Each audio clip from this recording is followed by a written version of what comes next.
Bicara soal digital dan teknologi di ibu kota, itu hal yang lumrah.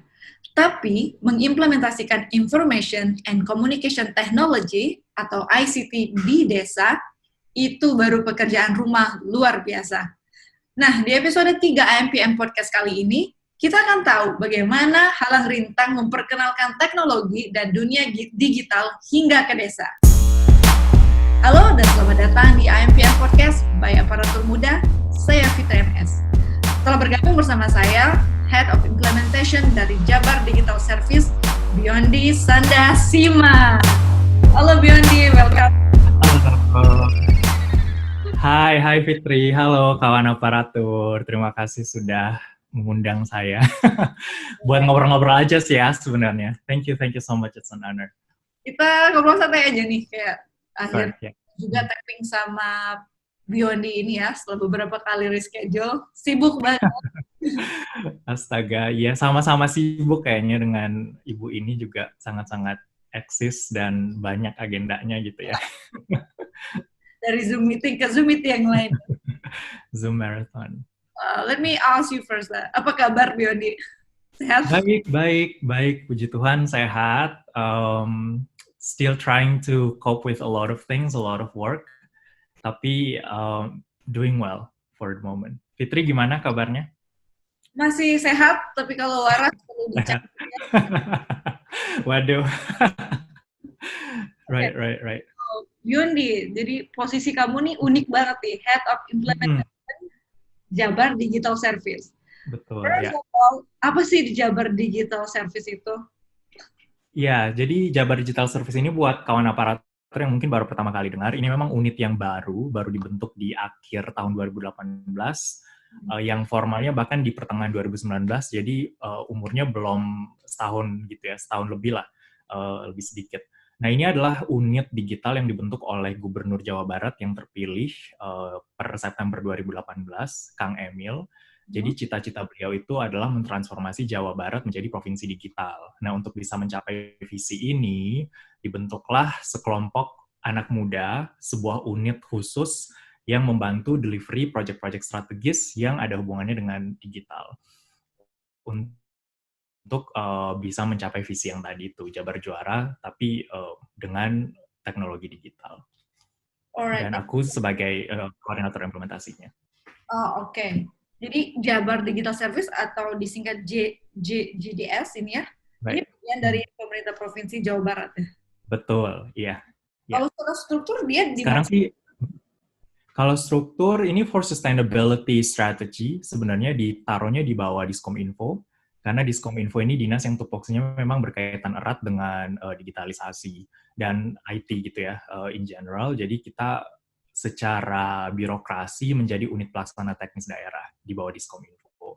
Tapi inisiatornya dan ide untuk membangun JDS ini adalah Pak Gubernur, sehingga kita reportnya juga banyak yang directly ke TAP, Tim Akselerasi Pembangunan, tim yang mengassist Pak Gubernur dan Pak Gubernur itu sendiri, in addition to OPD itu sendiri kayak Diskominfo dan OPD-OPD lain juga sebenarnya. Jadi kayak kita semacam IT consultant, tapi in-house, dan developernya juga ada in-house gitu. Jadi tim-timnya, now we're about 123 people in total, semua anak muda.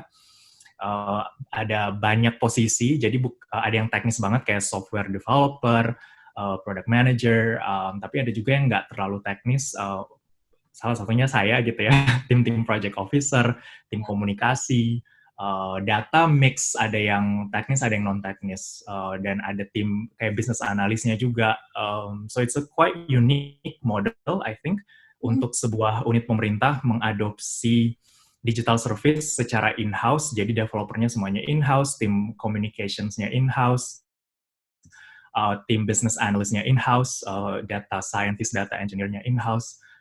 Jadi memungkinkan buat pemerintah untuk bisa deliver banyak program digital tanpa harus memikirkan kontrak dengan vendor yang agak rumit gitu ya, especially untuk perpanjangannya. Karena if it's an in-house developers, you can do a lot of things on your own will.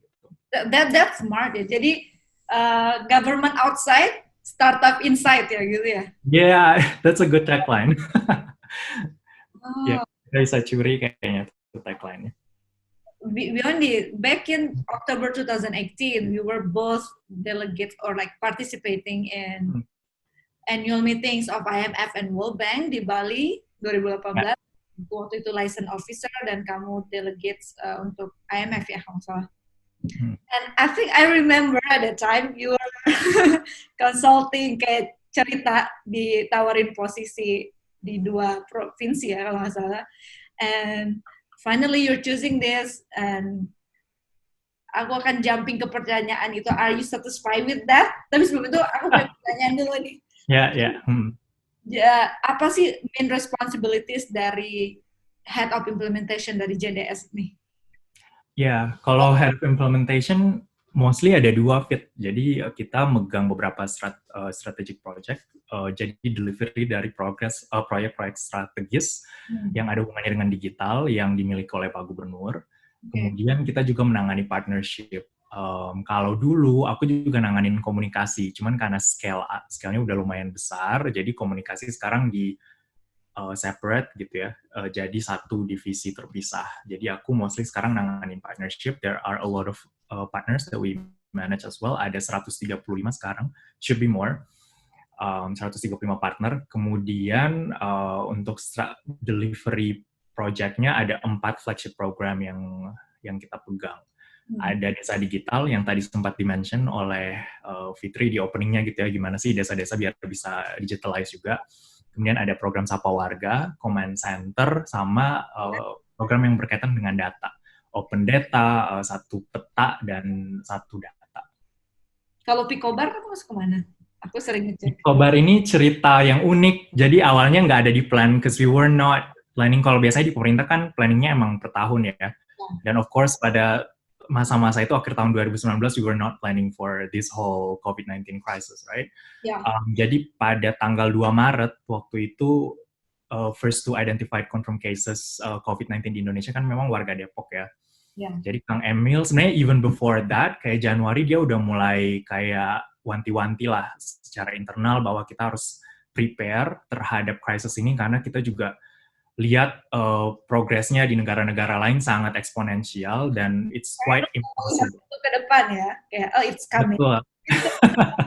Di saat yang lain mungkin masih kayak denial atau bahkan nggak nyangka gitu ya. Tapi kalau kita di internal memang sudah mulai bersiap gitu, walaupun nggak dari tahun sebelumnya. Nah, pas tanggal 2 Maret kita itu inget banget karena that was a very memorable day. Kita 100% resources kita di-turn into crisis hub.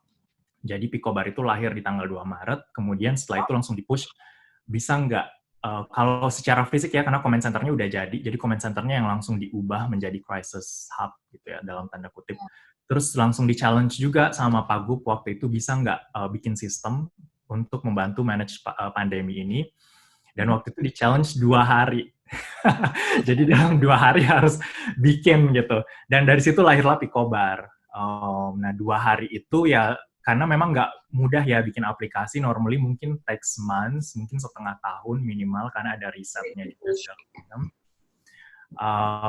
Jadi awalnya kita dalam bentuk website dulu. Tapi websitenya memang PWA, Progressive Web Application. Jadi sebenarnya bisa mirip-mirip aplikasi juga. Tapi diaksesnya itu lewat browser gitu kan. Nah, tapi nggak puas di situ, jadi PWA-nya tetap kita kembangin jadi aplikasi, mungkin sekitar seminggu, 2 minggu setelahnya baru benar-benaran Android version. Nanti 2 minggu setelahnya lagi kita ada versi iOS-nya. Dan keunggulan Jawa Barat dengan JDS ini punya in-house engineer semuanya, jadi bisa kerjain langsung ya? Ya, jadi nggak bingung lagi nyari developernya siapa gitu, karena kita udah hire dari awal. Ya, mesti ngadain tender dulu, mungkin setahun baru jadi aplikasi. Ya, betul. Oke, 2 Maret jadinya, itu cepet banget ya, kayak masih early stage banget, sementara yang lain masih figure out what is this, gitu-gitu.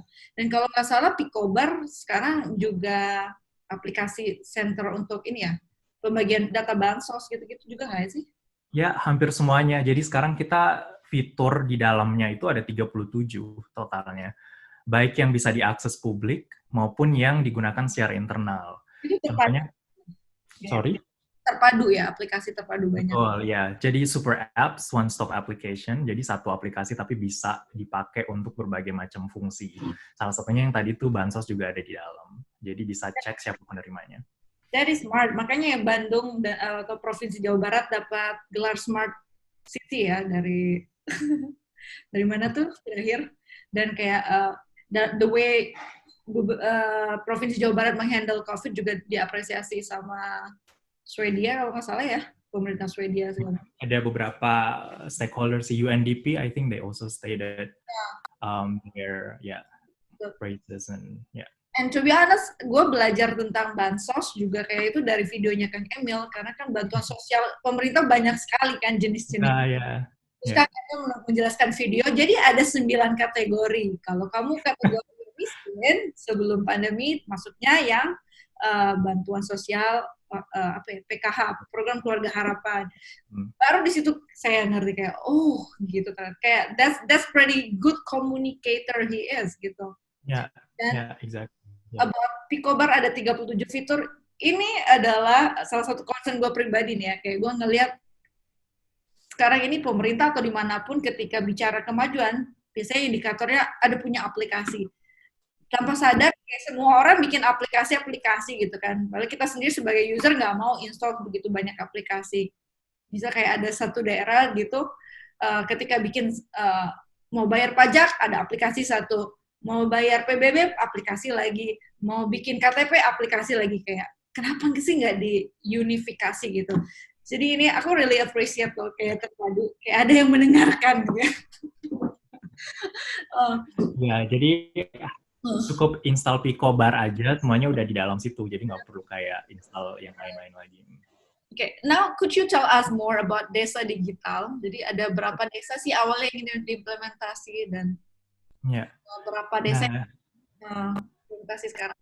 Ya, desa digital ini very close to my heart as a program karena aku sendiri juga very passionate gimana caranya teknologi ini bisa dipakai untuk propelling development dan bisa mengecilkan inequality gitu ya. Karena pada saat kita mendorong kemajuan teknologi, memang ada side effect yang bisa timbul oleh orang-orang yang awalnya tidak punya akses sama sekali. Jadi teknologi makin maju, mereka nggak bisa akses sama sekali, makin besarlah jurang kesenjangan gitu antara haves and not haves. Nah, di konteks Jawa Barat ini sendiri sebenarnya laboratorium yang sangat unik untuk program ini bisa dijalankan. Karena walaupun posisinya strategis gitu ya, samping-sampingan dengan ibu kota, ada 9 kota juga di Jawa Barat, tapi mayoritas daerahnya itu masih dalam demografi desa. Jadi di Jawa Barat ini ada 5.312 desa, 70%-nya kalau di indeks desa membangun itu masih masuk kategori berkembang.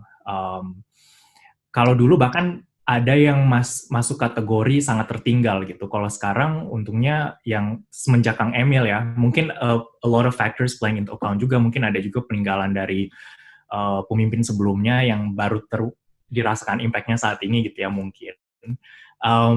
Sekarang yang sangat tertinggal itu udah 0 statusnya. Tapi kan kita nggak puas hanya dengan punya desa di level berkembang. Kita ingin mereka masuk ke level yang maju dan mandiri. Nah, jadi program nah programnya sendiri itu ada beberapa layer Fit. Jadi karena memang ini sifatnya kan micro intervention, jadi kita nggak bisa bikin atau desain sebuah program terus dipukul rata ke semua desa. Karena desa-desa itu konteksnya berbeda, punya potensi yang berbeda, masyarakatnya juga penerimaannya berbeda, tingkat kesiapannya juga berbeda-beda, infrastruktur yang sudah ada juga berbeda. Jadi kita desainnya sifatnya micro intervention dan buat beberapa layer. Ada 3, mungkin very briefly I'm going to explain. Pertama itu infrastrukturnya dulu, karena ternyata di Jawa Barat ini masih ada dari riset terakhir ya 771 desa yang blank spot. Jadi ini desa yang totally nggak punya akses internet sama sekali gitu. Nah, gimana caranya kita bisa jadi provinsi digital kalau even internet access pun, connectivity pun belum merata di semua desa. Jadi kita kerjasama dengan pusat juga, Kominfo pusat mereka ada Bakti, salah satu badan yang biasanya mereka serving daerah-daerah 3T, tapi atas request Pagub juga diminta untuk diadakan di Jawa Barat, karena walaupun kita nggak 3T. Kalau nggak salah kayak di bawah Kominfo ya? Kayak... Betul, di bawah Kominfo. Nah, jadi akhirnya dibangunlah very small aperture terminal untuk desa-desa di level 1 ini yang emang awalnya nggak ada internet sama sekali. Nah, setelahnya di level kedua kalau udah ada infrastruktur internet, kan pertanyaannya sekarang how are they going to use it? Yeah. Jadi kita juga ada peningkatan literasi digital. Jadi program-program literasi kerjasama dengan banyak relawan, ada relawan TIK, ada Patriot Desa. Pagub juga bikin program di mana anak muda banyak dilatih, kemudian diterjunkan ke desa untuk bisa melakukan pendampingan. Kemudian ada juga Sapa Warga. Sapa Warga itu aplikasi yang memang kita buat untuk menghubungkan ketua RW. Jadi semua ketua RW di Jawa Barat itu, kalau dia beneran kerja, dapat smartphone dari pemerintah provinsi. Dan smartphone plus pulsa, plus aplikasi kita buatin juga untuk mereka bisa komunikasi langsung ke pemerintah provinsi. Ya, HP-nya udah embedded aplikasi-aplikasi itu ya? Ya, dengan Sapa Warga. Nah, dan ini menarik juga nih, karena selama ini kalau kita bikin policy, sulit kan untuk tahu policy-nya ini sebenarnya udah merepresentasikan keinginan masyarakat atau belum. Nah, proxy kita untuk ngejudge itu, biasanya kita ngelakuin polling survey melalui aplikasi itu, respondennya ketua RW. Nah, jadi pada saat kita desain policy, biasanya kita akan, dan ini juga A/B testing kadang-kadang, ada behavioral economics-nya juga, buat cari tahu apakah ini sesuai dengan preferensi mereka, dan mereka biasanya akan berespon seperti apa pada saat dikeluarkan sebuah policy gitu.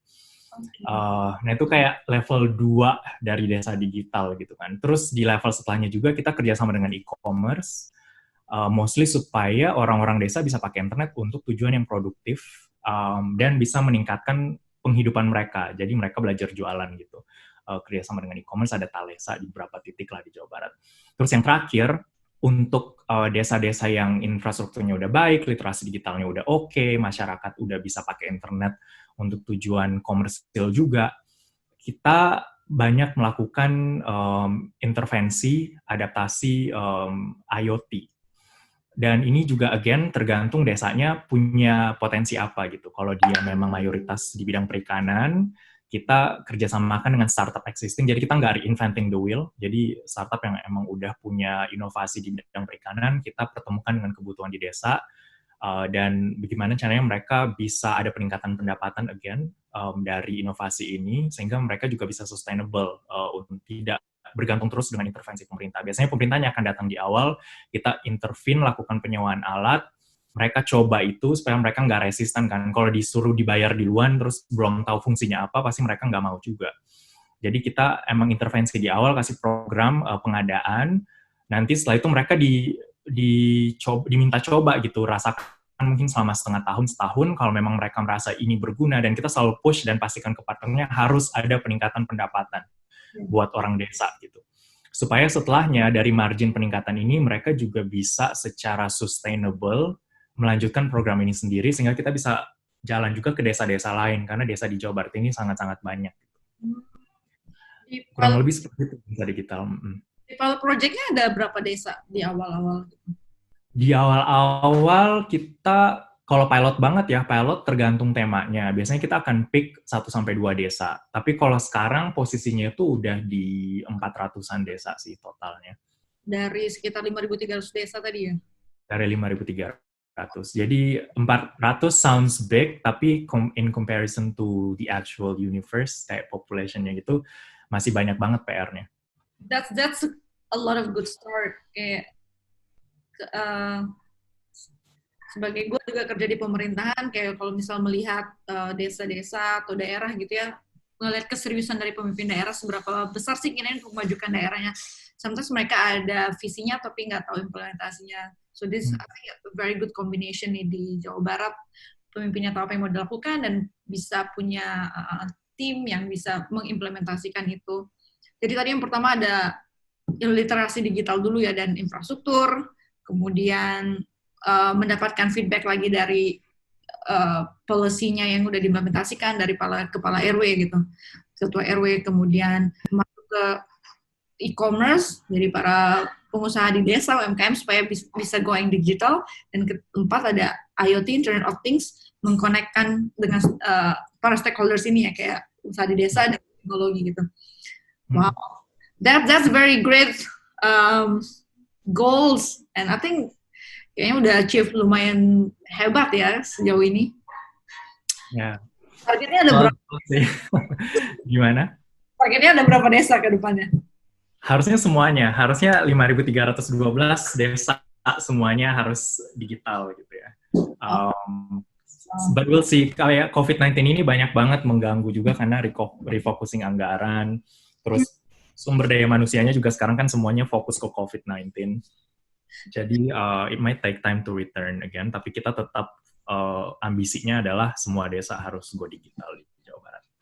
Tapi ini kalau aku melihat cara berpikirnya kayak ini way ahead gitu ya. Mungkin kayak, oh about digital kita semua udah tahu nih.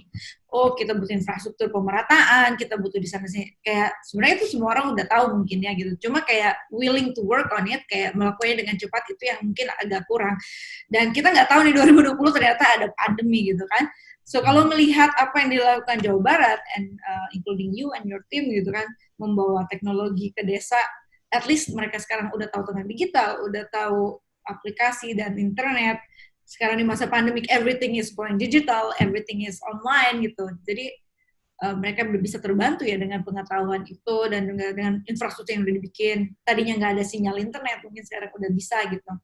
Terutama juga buat family untuk anak-anak mereka sekolah online gitu ya. True, yeah. So heads up for that, yay! Yay!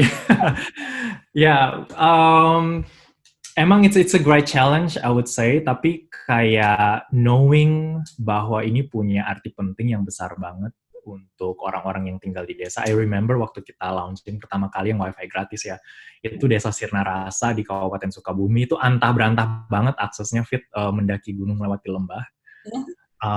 Dan aku lagi sakit juga tuh hari itu. Tapi kayak setelah di sana terus lihat masyarakatnya yang literally emang mereka punya smartphone. Ini cerita lucu juga. Mereka tuh punya smartphone, tapi karena nggak ada internet di desa itu, mereka tuh harus turun gunung dulu ke desa sebelahnya. Biasanya mereka akan download konten segala macam di situ, atau kalau mereka memang mau promosiin produk di desanya, mereka akan lakukan itu di desa tetangga. Nanti untuk konten yang mereka udah collect, dibawa lagi ke desanya untuk dikonsum di situ. Jadi imagine how many economic potential yang kita lost karena ketidakberadaan connectivity ini. Dan melihat mereka sumringah, tersenyum gitu ya, for the first time ever, desa mereka ada koneksi internet, itu satisfying banget sih ngelihat itu. Wow, that reminds me waktu kecil, kayak rumah gua tuh kan di satu kampung gitu ya. Kita salah satu rumah yang punya telepon gitu, dan rumahku kebetulan di tengah-tengah gitu. Jadi tetangga yang nggak punya telepon, semuanya tuh pakai nomor telepon rumahku gitu. Kalau keluarganya telepon ke rumah, nanti kita mesti panggilin dia, teriakin dari jendela. Yeah, yeah. Dia ada telepon gitu. Oh, that's sort of. Yeah. Nih, kayak mengimplementasikan semua ini tuh kan nggak gampang ya, kayak membawa teknologi ya. Mungkin orang nggak familiar di desa, terus bikin mereka untuk mau tahu bahkan menggunakannya gitu ya. What was the struggles? Wow, I would say a lot of struggles dan it takes time. Tapi di JDS I'm very grateful karena we have a very strong team.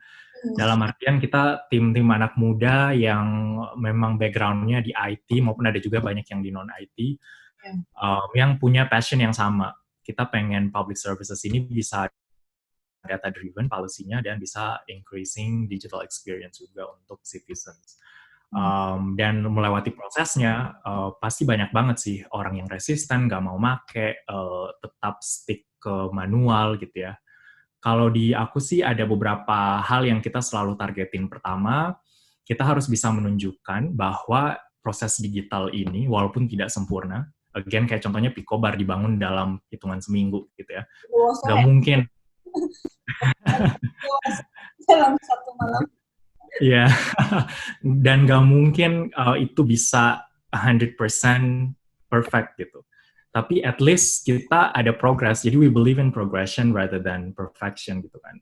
Dan kita juga believe in CI/CD, continuous iteration, continuous deployment gitu. Jadi bukan yang nunggu kayak waterfall gitu ya. Biasanya kan kalau di pemerintah sifatnya waterfall kayak tunggu jadi and then we deliver. Dan ini sebenarnya agak gambling juga gitu, karena nggak semua orang punya mindset yang sama untuk menerima barang yang masih dalam progres iterasi. Jadi kita banyak banget sih proses back and forth yang harus meyakinkan stakeholder, meyakinkan masyarakatnya bahwa kalian juga harus nyoba ini, and then we get your feedback, kita akan continuously improving, karena kita bukan vendor once again gitu. Jadi kita bisa working every day untuk improving produknya. Gitu kan. Dan kita juga harus bisa show bahwa produk ini bisa membawa manfaat untuk usernya. So it's always like user-centric endeavor, bukan stakeholder-centric product gitu kan. Karena kadang kalau di pemerintah, kelemahannya adalah bikin produk berdasarkan pengetahuan dari stakeholdernya, either pimpinan atau analisnya. Tapi kalau kita harus always user first, sama kayak private sector lah in general, kita harus consult. Pada saat design thinking di awal, harus melibatkan user, kita harus berempati dengan permasalahan apa yang dialami oleh user, itu yang kita bantu solve. Dan selama proses implementasinya, iterasi dan feedback-nya, itu selalu going back again to the product team, supaya mereka bisa develop sesuai dengan apa yang benar-benar dibutuhkan user. Jadi ada beberapa principles dan fundamental values yang memang agak berbeda dengan cara kerja birokrat in general, yang mungkin aku pikir justru itu gitu ya. Reformasi birokrasi itu harus ke arah sana, gimana caranya pemerintah bisa menjawab permasalahan yang ada di lapangan dengan mekanisme-mekanisme yang agile, yang tidak birokratis, dalam artian birokrasi itu tetap diperlukan untuk bisa menjaga keamanan proses, tapi justru tidak menghambat output-nya. Karena selama ini orang ketakutan terjegal regulasi gitu ya, sehingga menghambat output dari programnya.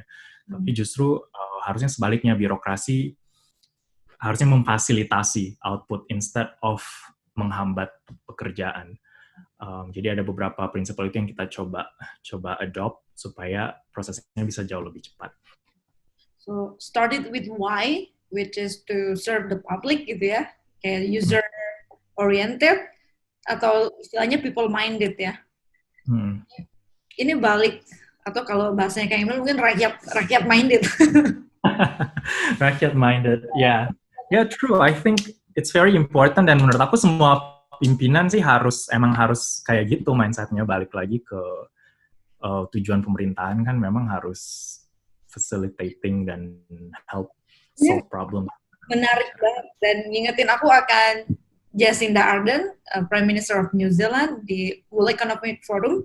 Dia bilang gini, kayak kebanyakan negara atau pemimpin-pemimpin gitu ya, fokusnya pada statistik, pada angka. Oh, pertumbuhan ekonomi kita 5%, 6%, 7% gitu.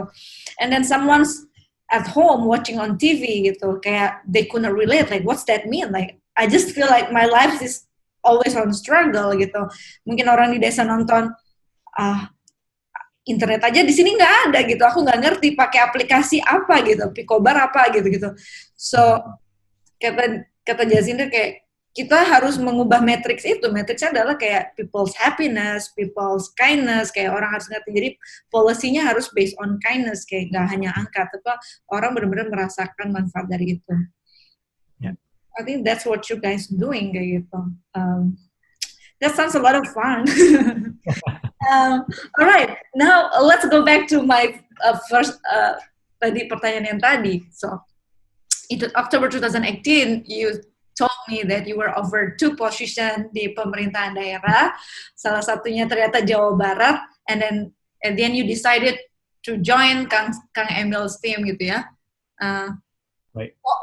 What was the background? Apa sih pertimbangannya saat itu hingga akhirnya memutuskan dari private sector dulu, kalau nggak salah Biondi kerja di private sector, sekarang ke public sector, dari yang international NGO ke hyper lokal, kerja di desa, dari 10 jam terbang tadinya ke Kanada, ke US, gitu ya, ke China, sekarang 10 jam di mobil ke desa Subang. Right. Yeah, I think it has a lot to do with momentum sih ya. Kemarin tuh berpikir this is a very good momentum. Jarang juga ada pimpinan yang punya political will dan visi yang jelas. Karena sebelum aku mutusin pindah, aku memang part-time dulu, kayak back and forth Jakarta-Bandung. Terus Masih. ngeliat programnya apa, terus nyoba dulu, lihat orang-orangnya.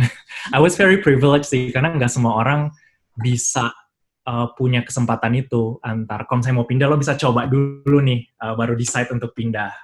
Karena kan biasanya it's a take it or leave it deal kan. Tapi waktu itu they were very kind, as in mengizinkan dulu aku coba-coba, sampai akhirnya 2 Januari aku decide untuk pindah full time. Aku dulunya non-profit by the way di NGO.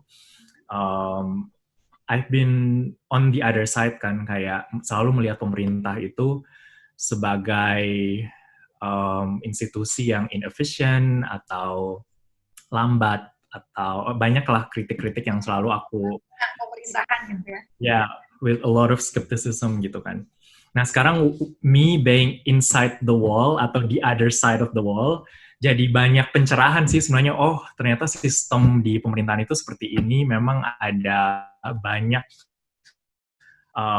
hal-hal yang membuat what's happening the way it is gitu kan. Jadi lebih bisa berempati sih statusnya saat ini. Bukan berarti menyerah pada sistem atau menyerah pada proses yang sudah terbangun, kultur yang sudah ada, tapi lebih ke arah kita tetap semangat untuk mengubah ini, tetap semangat membuat pemerintah bisa lebih efisien, efektif, data-driven, policy-nya user-centric, tapi with a lot of or a bigger dose of empathy. Karena itu yang banyak orang nggak lihat, kadang kayak nyerang pemerintah, tapi nggak melihat apa yang menyebabkan kerusuhan ini di dalam sebuah sistem gitu kan, dari koordinasi yang super ruwet, ada tingkatan pemerintah kayak vertikal horizontal, banyak stakeholder yang punya vested interest juga, dan kayak kebutuhan masyarakat yang sangat beragam. Jadi sekarang tetap punya semangat yang sama, tapi lebih banyak empati terhadap pemerintah, dan harapannya sih dengan ada di dalam juga bisa banyak bergabung di dalam sistem ya, bisa banyak ngasih impact yang positif. Tapi about your question, kenapa memilih untuk pindah? I think the answer was momentum. Karena jarang sebenarnya punya kayak those places yang tempat aku kerja sebelumnya mungkin akan tetap ada, tapi momentum di mana ada seorang pemimpin yang visionary, kasih space yang luar biasa besar untuk anak muda bisa berkarya di dunia digital, development, diplomacy juga in a way, three things that I'm very passionate about. Itu mungkin momentum yang tidak akan terulang lagi. Jadi I decided that I need to jump ship dan take that chance. Gitu. So taking the momentum and leap with it ya, kayak ketika ada working with who gitu kan. Jadi menurut aku ini salah satu pertanyaan yang penting juga, bukan hanya what is the job, but with who you working the job for gitu. Karena kadang-kadang kalau dalam bekerja tuh riset membuktikan bahwa seseorang tuh stres bukan karena pekerjaan, tapi mostly karena pimpinan gitu. And yourself now is a leader ya, kalau nggak salah pemimpin. Dari awalnya kalau nggak salah Joni dulu direkrut sebagai staf ahli ya, staf khusus sendirian. Now you're leading 120 teams within a year. How do you see yourself transform from working with yourself now like you have to lead a lot of people? Are you visionary? This is a great question. This is a great question. I need to sort of, think and sit down with myself. Tapi banyak banget Fit dan kawan aparatur gitu ya, pengalaman yang diambil dari leading self. Awalnya leading self aja kan, kayak manage jadwal sendiri, pekerjaan lot diatur sendiri gitu ya. Of course, matching with your boss or your manager atau your stakeholders' needs and desires.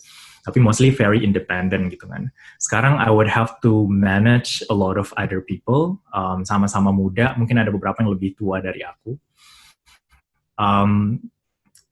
Apa ya, kalau menurut aku I believe in 4Cs sebenarnya, ada 4C yang aku selalu adopsi pada saat leading orang lain gitu. C yang pertama itu terkait competence. You have to have competent people in your side. Dan ini masalahnya kayak rekrutmen di pemerintah itu gampang-gampang sulit. Gampangnya karena memang jumlah anak muda yang sedang mencari pekerjaan ini sebenarnya agak ironi juga ya, banyak banget gitu yang tertarik untuk bergabung. Tapi yang sesuai dengan yang kita cari, dan di pemerintah juga as we know mungkin tidak sekompetitif remunerasinya dengan dunia di luar sana gitu ya. Mungkin jauh banyak pekerjaan-pekerjaan yang lain yang lebih attractive remunerasinya, just to be frankly speaking. Jadi tapi again you have to find people yang memang kompeten dan sesuai dengan pekerjaan itu. So that's the first C. Dan menurut aku JDS cukup lucky untuk bisa attract orang-orang yang passionate untuk bisa berdedikasi bekerja untuk pemerintah, tapi juga punya kompetensi yang sesuai. Terus yang kedua, consequences. Everyone has to understand konsekuensi dari aksi-aksi yang diambil gitu. Jadi pada saat misalnya kita akan deploy tools yang baru, contact tracing misalnya di Jawa Barat, dengan berbagai macam policy option yang kita akan ambil, konsekuensi atau cost against benefit dari masing-masing policy option itu apa aja. Everyone has to understand, bukan cuma thinking about the now, tapi kayak what's going to follow after you take that decision. Jadi everyone has to be mindful about the consequences of the policy or action yang kita execute. Terus yang ketiga, choice. Aku believe, especially ini penting banget untuk anak-anak muda ya. Kalau leading peers atau sesama anak muda, I would consider myself young still. Mereka harus punya sense of autonomy in a way, bahwa mereka tahu they do something because they choose to do it, not because me telling them to do it. Jadi pada saat aku negosiasi lot ke tim aku akan lebih ke bertanya gitu, offer kayak, so this is the situation, what do you think? Or can you do this? Even when I already have like a preset action gitu ya di belakang kepala aku bahwa this is what need to be done, I would still consult them kayak, menurut lo ini gimana, dan apakah lo sedang available atau sedang bersedia dan mau untuk deliver ini gitu. Jadi it's not like I'm telling them this is what you need to do, you have to go there or here. Jadi lebih ada sense of autonomy, sense of choice dari sisi teman timnya gitu. And the last C, which I think is also very important as a team, ada sense of community. Jadi pada saat mereka melakukan sesuatu, mereka tahu mereka nggak sendirian, tapi selalu di backup dengan tim, di backup dengan aku sendiri mungkin as a coordinator, dan di backup juga di dalam sebuah ekosistem gitu. Jadi mereka nggak merasa dilepas dan dibuang gitu, dan kalau misalnya ada kesalahan yang mereka commit, as a leader you have to stand by gitu. Bahkan at some point you are the one that would receive the blame because something wrong is done in your team and you have to take that responsibility. Karena banyak juga pimpinan yang pada saat ada accomplishment mereka taking the credit, tapi kalau ada kesalahan they blame it on the team. That's I would try as much as possible untuk tidak menjadi pemimpin yang seperti itu. Although of course mungkin masih banyak kelemahan, because I'm still learning as I'm doing this, dari yang independent kayak doing it myself, now I have to lead other people. Pasti banyak kesalahan juga, dan I'm still learning as I'm doing it, right? Tapi these 4 C's are my mantra in a way when I'm leading my team. Yeah. That's very great. 4 C's: competence, consequences, choice, and community. Yeah. It's very important, I think, in my opinion, to have sort of pemimpin leader kayak yang juga responsible untuk pekerjaan dan bisa guiding. I think dalam pengalamanku 10 tahun di pemerintahan sebagai staff gitu ya, I really learn when my supervisor give me feedbacks, terus kayak ngajarin ke, oh ini baiknya kayak gini. That's really I learn a lot gitu. Nggak hanya yang dikasih ini kerjain terus nggak ada feedback apa-apa. I believe you're a good leader. Mentorship, yeah, that's also cool. Beyond the, may I go personal a little bit? Kalau nggak salah, a couple months ago you posting something on Instagram about your health condition. Right. Oh my God. Yeah. Yeah. If you don't mind. Yeah. Sure. What is it? Jadi waktu bulan Februari ya kalau nggak salah, Biondi di diagnosis dengan apa nih namanya, rheumatoid disease atau disingkat RA. Ya. You could Google it later. Kayak penyakit autoimun gitu ya.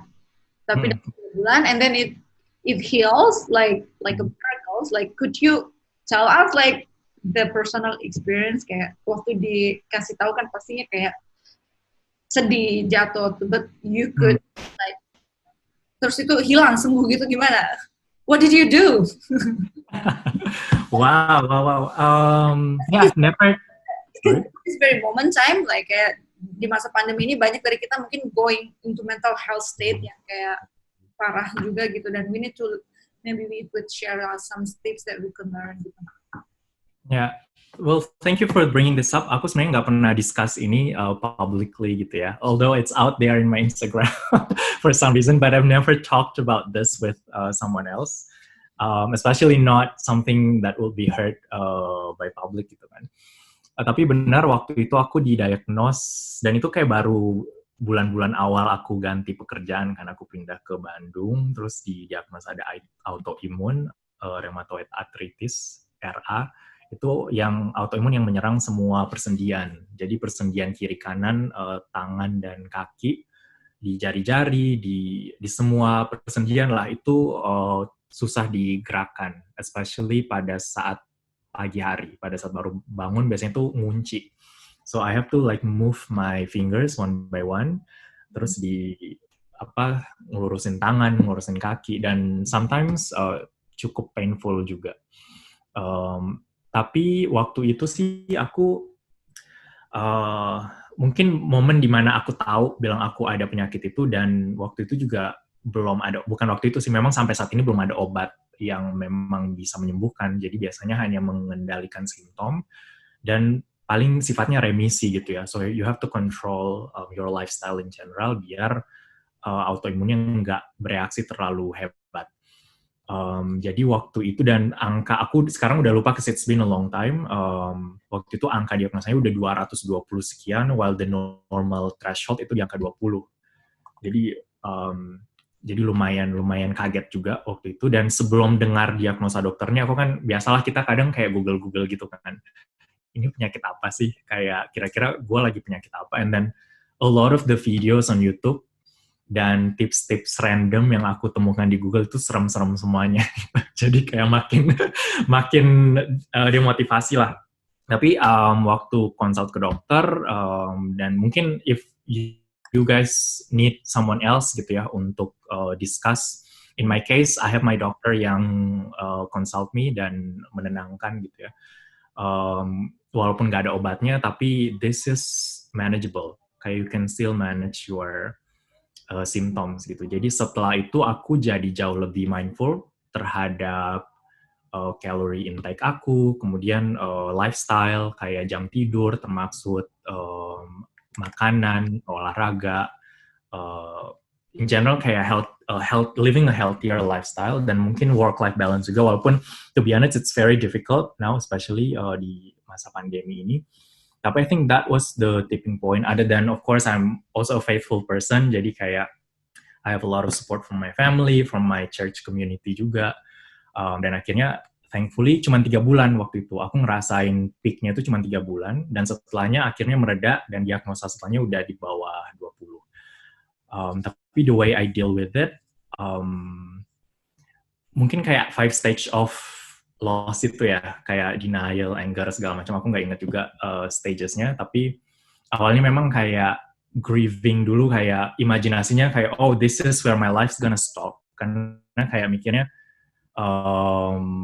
mostly orang yang kena rheumatoid arthritis itu sampai cacat, beneran kekunci gitu kan tangan kakinya. Maybe I would be disabled for the rest of my life. That was what I imagined. Waktu pertama kali tahu, aku bayangin diri aku, visualisasiin diri aku di kursi roda dan nggak bisa ngapa-ngapain. That's how terrifying it was at the first time. Tapi kayak setelah ngobrol ke dokternya, terus ada beberapa teman juga keluarga tahu, mereka kasih support, dan dari situ justru aku mikirnya it's not what happens to you, but it's how you react towards that. And I decided to react positively, dan akhirnya aku ubah perubahan-perubahan yang memang harus aku ubah, dan for the better, kayak changing my lifestyle, stuff like that. Dan terbukti sih akhirnya 3 bulan bisa terkontrol. Dan namanya manusia kadang kayak gitu ya, kalau dihadapkan dengan sebuah permasalahan, tiba-tiba fighting spiritnya itu keluar gitu kan. Tiba-tiba semua hal-hal yang biasanya aku nggak ngelakuin, aku lakuin gitu, kayak olahraga rutin, makan makanan kayak strict diet, pokoknya hanya jenis makanan tertentu yang aku bisa makan, itu bisa aku lakuin. Tapi begitu sekarang udah remisi, mulai mager, mulai makannya udah sembarangan. But anyway, that's how I learned dealing with health issue juga in workplaces. Wow, that's what a story gitu ya, kayak ketika aku baca itu kayak I think I send you a message at that time like, hi Biondi. Thank you for doing that. I hope you keep strong kayak gitu, kayak it's like nothing that I could do like other than like give you support gitu, and I'm very proud kayak gitu knowing that you really fight back on it, and kayak your story is inspire us dalam kayak mengatasi masalah itu, terus you getting help.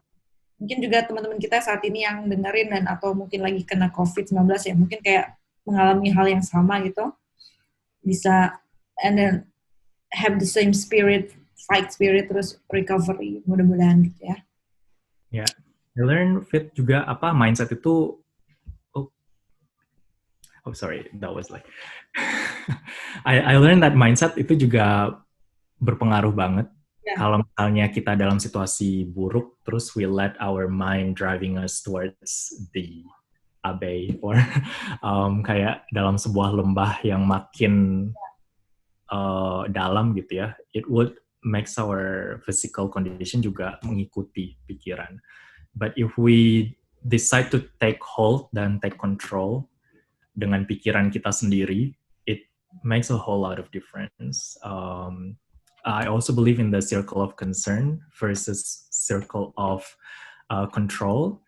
Kayak my lifestyle in that story, kayak apa yang aku makan, jam tidur aku, stress management aku, itu hal-hal yang aku bisa kontrol. The way my body reacts, itu hal yang aku nggak bisa kontrol. Dan I wouldn't mind about that. Justru aku mainnya hal-hal yang memang aku bisa kontrol. And usually things would follow, right? Jadi kesalahan banyak orang, dan kadang aku sendiri juga, adalah terlalu banyak memikirkan hal-hal yang tidak bisa kita kontrol. That's true. Hal-hal yang emang kita nggak bisa manage anyway, kita nggak bisa influence anyway. Jadi ngapain gitu dikhawatirin? Justru hal yang memang udah di depan mata kita bisa pengaruhin, kita bisa control. That's what you need to do. That's what you need to mind about. Dan aku rasa berpengaruh banget sih dengan kayak mental health dan ya mental well-being. I totally agree gitu. Pandemi ini kan bikin banyak plan kita ya terhenti, dan kita nggak tahu future apa. And I know that you wanted to go to pursue your doctoral degree. Yeah. And so am I. I want to pursue my masteral degree. Tapi nggak tahu gara-gara COVID ini udah di-defer ke tahun depan, cuma nggak tahu, masih nunggu beasiswa apakah akan buka atau enggak.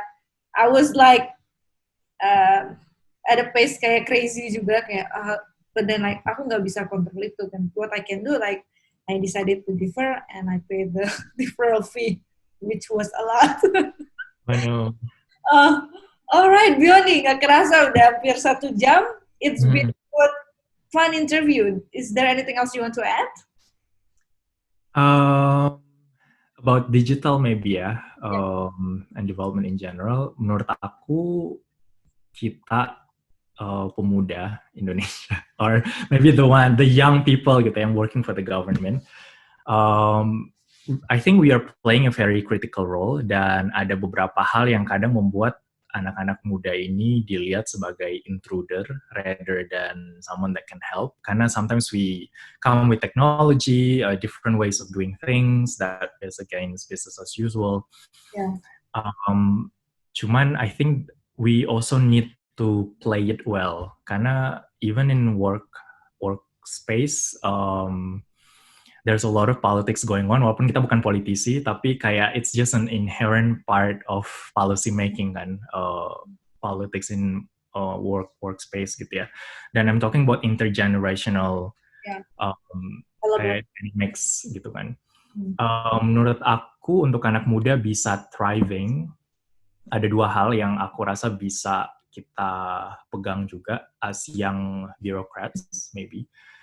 Pertama, anak muda itu harus lebih kuat di karya dibanding kata-katanya. Karena when you are the leader, sometimes you tend to be the ones advising, ngasih kata sambutan, arahan, segala macam. But if you are young, only saying things, it's never enough gitu. You have to do something, you have to show karyanya apa, dan how these things can make lasting impact. Jadi emang pekerjaannya sih double ya menurut aku, karena selain kita harus meyakinkan pimpinan atau meyakinkan atasan, meyakinkan environment tempat kerja, kita juga harus melakukan sesuatu dan menunjukkan bahwa ini benar-benar bisa membawa perubahan. Walaupun memang agak tricky kalau nggak dapat izin, dalam tanda kutip, gimana kita bisa berkarya gitu kan. But I think it's a slow process, but hopefully can be quick untuk bisa nunjukin bahwa what we do matters, dan it's not only by saying things but doing stuff that would make the whole dynamics change. Terus yang kedua, relationship itu juga penting banget untuk perubahan, especially di kita ya, untuk bisa perubahan bisa terjadi, harus build relationship dengan senior endorser gitu. Jadi emang harus ada kepala dinas atau sekretaris dinas atau orang yang memang influential di sebuah kayak pucuk pimpinan di sebuah agency atau di sebuah OPD yang menjadi endorser kita. Because it's very hard for a group of young people untuk bawa perubahan cara-cara manual mau ditransform jadi digital kalau kita tidak ada relationship yang baik dengan stakeholder terkait. So karena aku introvert dulunya, jadi I always feel like I can do things on my own as long as kayak my first principle tadi, as long as aku berkarya, people would see it. Tapi here setelah bergabung sama pemerintah dan manage orang lain juga, I start to believe that relationship dan networking mungkin ya kalau term umumnya itu sangat-sangat penting. Jadi building relationship dan dengan adanya endorsers, especially orang yang udah senior, it helps you show your work rather than kayak mendekatinya lewat orang-orang yang mungkin tidak punya influence di tempat kerjaan. So yeah, I think as young people it's still possible untuk bisa bawa banyak perubahan as long as you have that karya sama build relationship dengan orang yang very good advice. Yang pertama gue catat, karya itu lebih kuat dari kata-kata. Yang kedua, nurturing your relationship with your intergenerational level, kayak supervisor, buat dengan pimpinan, dan juga dengan stakeholder.